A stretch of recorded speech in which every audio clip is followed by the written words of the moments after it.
house. Welcome to T.H.E. Table Talk. I am Dr. Johnny and White, and here is where we have discussions talking about topics that deal with everyday Christian life. And today we're going to dive into how to live by faith. We always hear people talk about how we have to live by faith as Christians. More specifically, in 2 Corinthians 5 and 7, it says, "For we walk by faith and not by sight." But how often do we stop and think, what does that actually mean? Like, how do I live by faith in my everyday life? And what does that look like? Well, first, we have to think about what faith is, right? Faith is complete trust and confidence in God.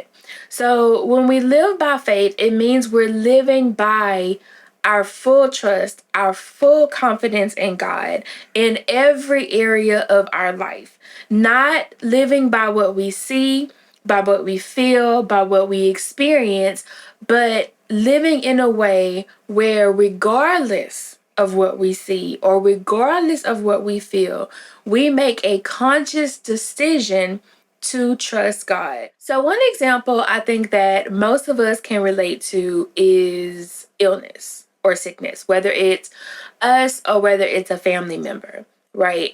We get that report from the doctor that this is wrong or that's wrong, and immediately we kind of go into, oh my gosh, what am I gonna do? We kind of go into panic mode.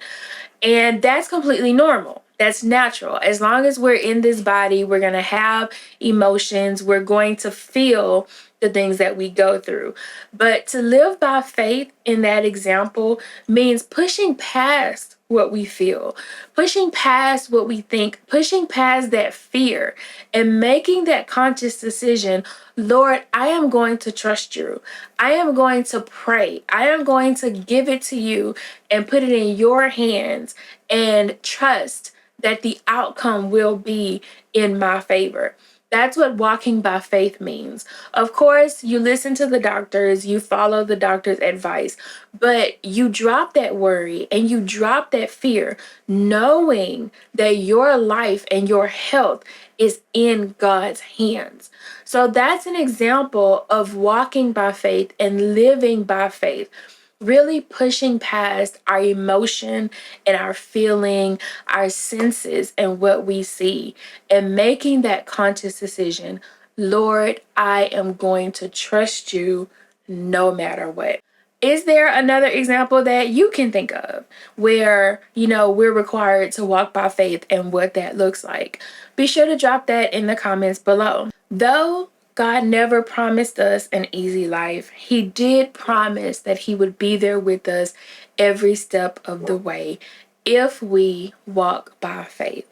So I hope this was helpful or encouraging. If it was, be sure to hit the like button and drop a comment below. I love you guys, and I'll see you next time.